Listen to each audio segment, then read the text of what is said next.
Alright, so let's go check out the Civ 5 Campaign Edition for the Mac over here and the Steam version over here. Let's start with the Mac version. There's not much of a difference between the main menus of both games, except in the Mac App Store there's this DLC button. You press the button and you can download and install a whole bunch of downloadable content, map packs, and different types of civilizations. Now, here's the one downside I can see is if you buy it through the Mac App Store, there's rarely a sale in the Mac App Store. But in the Steam, at least in the past few months, Steam has had like 4 different sales for Civ 5. So I guess if you want to go a little bit cheaper, go with the Civ. If you want to go to the Mac, well, you'll pay a little bit more. But you know what? Guess what you pay for when you go for Mac? Well, when you go to multiplayer and you hit the local network, well, as long as you have all computers connected to the same account, I can put 5 different types of Civ. So here's the main difference between the Civ 5 from Steam and the Mac App Store. There's this DLC button from the Mac version, and as you can see, you can download and install different civilizations, map packs, and all that stuff. And the thing is, from the Steam version, there are many sales. Steam is very liberal with their sales, but with the Mac version, not so much. So if you want to save a bit more money, go for Steam. But here's one thing I found.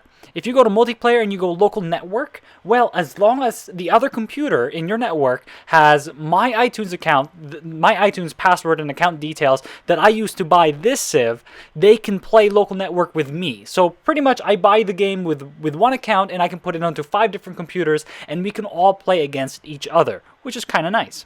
So let's navigate to the options, video options. As you can see, everything is at high, and this one I can't put any higher than that. So that's what it looks like. We're going to hit accept, and then we're going to hit single player, and we're going to hit play now, just to show you what it looks like. Alright, let's get the game started. Begin your journey. Let's zoom in and out just to show you what it looks like. And you know what? Let's build you there. Let's move you. Sure, go all the way over there. Now, as you can notice, I do have some lag happening, and that's because I have my screen recording application running at the same time as all of these other guys, you know, doing their thing. So keep that in mind, but there is a little bit of a lag at the highest settings that I have right now. Now, of course, what if you don't want to play it at the high settings and you want to play it at a little bit more toned down settings? Well, if you press FN and then F10 afterwards, you get this top-down view, kind of like Civ 2, was it? Civ 2, Civ 3, and it's a top-down view, and you can actually do many things in this view. Let's see. Let's make workers just for whatever. Let's next turn, and as you can see, things move in the top-down view. Oh, and here's one thing I should show you guys. I didn't know this, but it's super useful. If you press G, it shows you the grid of the map. Kind of nice, yeah. And if you press Command Y, it'll show you all this stuff. Lots of information. It kind of clutters up the map a little bit, especially combined with G. And then if you press Control R, it'll show you, as you can see, those horses and other luxuries appear on the map. So this is how I usually play it. It's a little bit cluttered, but I actually like it this way. I also play it at the top-down view, which is actually really useful. As you can see, I can make this guy. I can't make this guy move. I have to adopt a policy. All right, let's adopt a policy.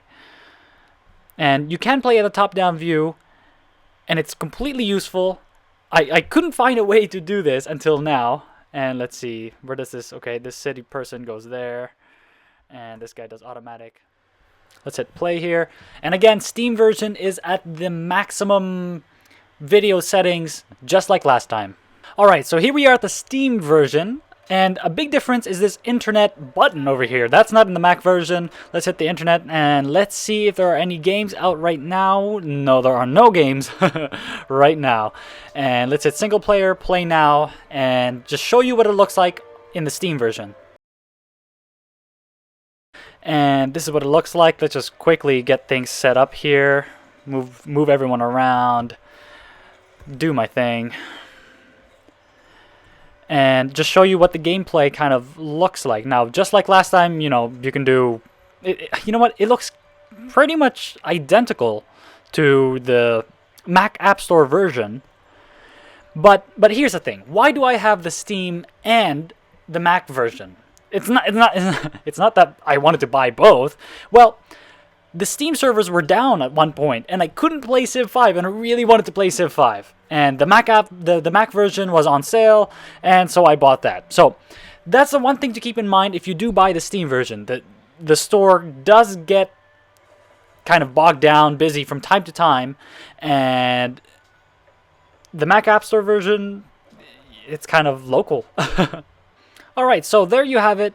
The Steam version and the Mac version, all on the same computer, all in the same handicaps, everything is the same.